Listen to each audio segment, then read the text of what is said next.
Welcome, everybody in. It's your host, DM Livingston Sporting News, welcoming you all in. Happy Monday, or not, depending on what happened in your world of sports yesterday. So, before we get involved into everything that happened over the weekend and everything that's going to happen this week, I need to know, did you see last night the Miami-Buffalo game? Yes, everyone knew it was the clash of the AFC Titans, and someone is going to be the AFC champion. I don't want to talk about the final score. I don't want to talk about individual plays from superstars. I want to talk about a scoring play that no one's ever going to remember. Did you see the punt return by Deontay? Did you see Deontay Hardy's 96-yard punt return? If you haven't seen it, please pull up the highlight. Is that not the slowest punt return you have ever seen?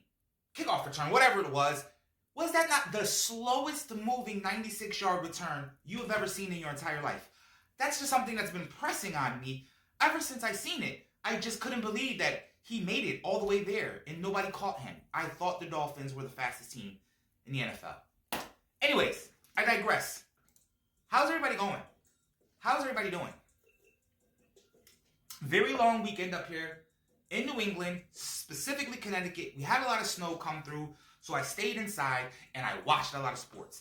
I watched a few movies, but mostly sports. And I want to talk about some things. Now that the NFL season is over, potentially for most every other team, because even those teams that made it into the playoffs, they know that their season is over. I'm talking to you, Cleveland.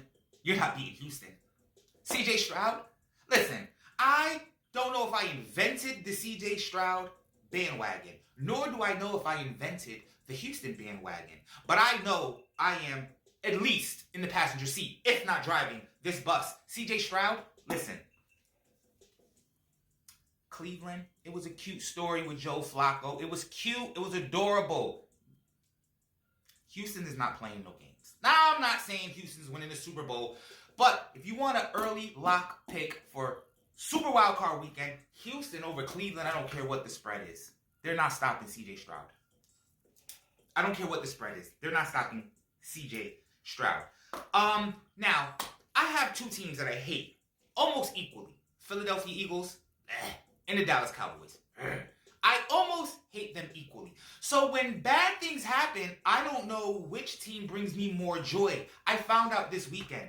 I take far greater joy when bad things happen to the Eagles than I do to the Cowboys. Now, I'm not sure. I will have to get with my commander committees and see where do our rivals truly, genuinely rank in the big scheme of the rival worlds. But all I know is yesterday, every time I saw the Eagles score go by, they were losing to the lowly Giants, I felt a little bit better about myself. I felt a little bit better about the world. Yes, because I know that there are ebbs and flows in life. Eagles fans are now learning that. They were on the low end for generations, if you will, being the only NFC East team without a Super Bowl, bringing disgrace to an entire conference. And then they got themselves one. And then they got ahead of themselves. And then they got too big for their britches. And now we are going to watch them lose. I can't believe I'm going to say this. To Baker Mayfield and Tampa Bay Buccaneers, who barely won their own division. You want another lock? Write this down. Tampa Bay knocking off that Eagles stuff. Bye, Eagles, bye. And wrapping up my NFL news, a special thank you to a hated rival of mine, Dallas, who I hate and despise you more than anything underneath the sun, other than apparently the Eagles. I need you to make it to the Super Bowl. Henceforth, I will be cheering for you all the way until you make it to the Super Bowl.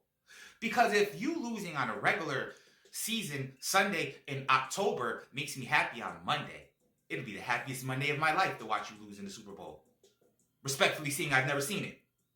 Barely never seen you go to a Super Bowl, but you get the point that I'm making. It's been a long time since you lost the Super Bowl. I'd love to see it. But I would have to thank you for our number 2 pick in the draft. Yes, Washington, we have the number 2 pick in the draft. I know what you're saying.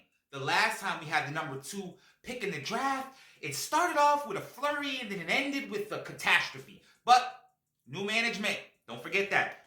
We are under new management. So, I would talk about the 49ers, but every time I talk about the 49ers, they win. They're not my Super Bowl pick. I'm not saying anything about the 49ers. NBA. We had a few games last night. I was so wrapped up in the NFL world, I paid no attention to it. But the Lakers, see, this is when you know things aren't going your way. The Lakers actually knocked off a good team. They knocked off the red-hot Clippers last night. Nobody cares. Nobody saw it. You didn't even know it until I just told you just now. LeBron can't catch a break. 25, 8, and 7. He's doing his LeBron things. I just don't think they have it in them. But we'll find out sooner or later. He could be playing possum. Did anyone ever think that? LeBron is smart. Did you ever think he's playing possum right now? He doesn't need regular season wins. He needs his body intact when he gets to the playoffs. He might be a little genius. Might be a genius going on out there in Los Angeles.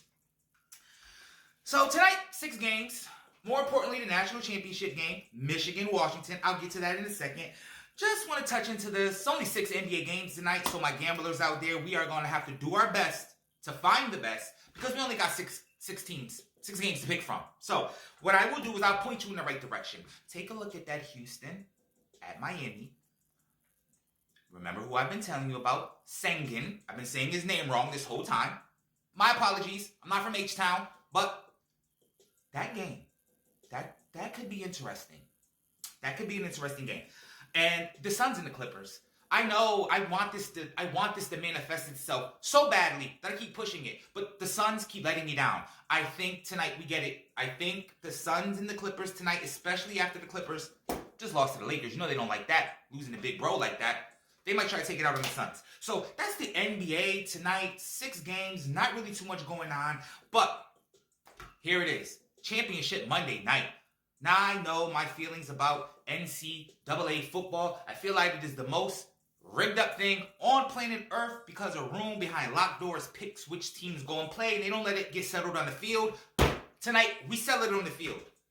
There's no more hiding behind rankings and polls and strengths of schedules. You have to line up 11 on 11 and buck heads and see who's going to win. And you know what? I really pay no attention to West Coast teams because I don't stay up that late. But I did check out Washington. I think Michigan might be in trouble. I'm not 100% with this one. I'm going to do a little research today, but I'm not as confident in Michigan as I was last week when I found out that Michigan was going to go ahead and represent one side of the national championship. So, guys, it's a long week. Having weather events all in New England.